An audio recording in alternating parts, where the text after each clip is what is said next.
Beef खाने को लेकर कंगना रनौत हो गई ट्रोल। इन दिनों कंगना का वो कथित पुराना ट्वीट जमकर वायरल हो रहा है जिसमें उन्होंने लाल मांस खाने का जिक्र किया है। अब इसी पर सफाई देते हुए कंगना ने एक नया ट्वीट भी किया जिसमें उन्होंने इन सारी खबरों को मात्र अफवाह बताया, लेकिन कुछ सोशल मीडिया यूजर्स उन्हें झूठी कह रहे हैं। ऐसे ही कुछ ट्वीट्स पर आप भी डालें एक नजर।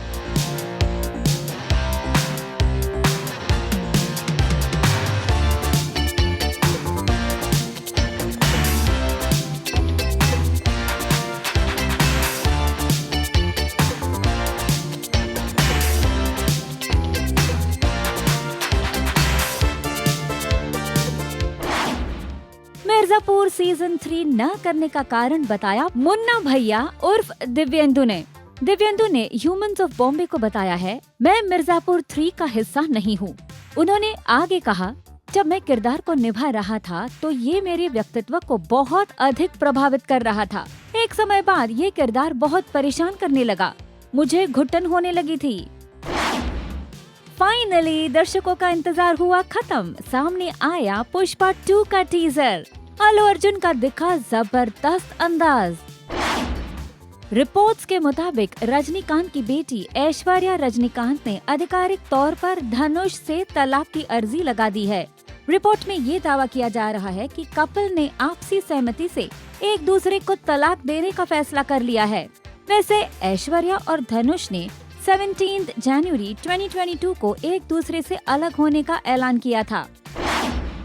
कंगना रनौत पर भड़के सुभाष चंद्र बोस के पोते। हाल ही में कंगना ने सुभाष चंद्र बोस को भारत का पहला प्रधानमंत्री बताया था। अब जिस पर सुभाष चंद्र बोस के पोते चंद्र बोस ने आपत्ति जताई है और कहा है, बंगाल और पंजाब के विभाजन के बाद नेहरू भारत के पहले प्रधानमंत्री थे। ये इतिहास है, इसे कोई नहीं बदल सकता। भारत में तहलका मचाने के बाद अब चीन में भी रिलीज होगी विक्रांत मैसी की film 12th fail. Vidhu Vinod Chopra ने किया कंफर्म। LSD 2 में एकता कपूर ने दिया ट्रांस वुमन बोनिता को मौका। खुशी से फूले न समाई बोनिता। रिपोर्टेडली उन्होंने कहा, मेरी सबसे बड़ी प्रेरणा मेरे जैसी महिलाओं को स्क्रीन पर देखना है। मैंने कभी नहीं सोचा था कि अभिनय करूंगी और वो भी बॉलीवुड फिल्म में लीड रोल निभाऊंगी। सपना सच हुआ। क्या पॉलिटिक्स ज्वाइन कर रहे हैं संजय दत्त? खुद किया सच का खुलासा। कई दिनों से खबर आ रही थी कि संजय दत्त पॉलिटिक्स ज्वाइन कर सकते हैं। अब इस पर उन्होंने खुद एक ट्वीट के जरिए खुलासा किया है। उन्होंने लिखा, मैं राजनीति में शामिल होने की सभी अफवाहों पर विराम लगाना चाहता हूँ। मैं किसी पार्टी में शामिल नहीं हो रहा हूँ और ना ही चुनाव लड़ रहा हूँ। अगर मैं राजनीतिक क्षेत्र में कदम रखने का फैसला करता हूँ तो मैं इसे लेकर पहला ऐलान खुद करूँगा।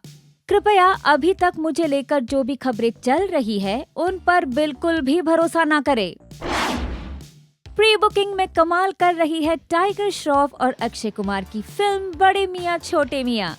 सैकनेल के एक रिपोर्ट के मुताबिक ये फिल्म देश भर में लगभग 2770 स्क्रीन्स पर रिलीज होगी और फिल्म की एडवांस बुकिंग लगभग 29.43 लाख रुपए की बताई जा रही है। हीरा मंडी के लिए रिजेक्ट हो गए थे अध्ययन सुमन, लेकिन शूटिंग से 2 दिन पहले आया कॉल। एक्टर ने किया खुलासा। उन्होंने बताया कि हीरा मंडी के लिए संजय लीला भंसाली ने उन्हें रिजेक्ट कर दिया था, लेकिन शूटिंग से 2 दिन पहले उन्हें रोल मिल गया।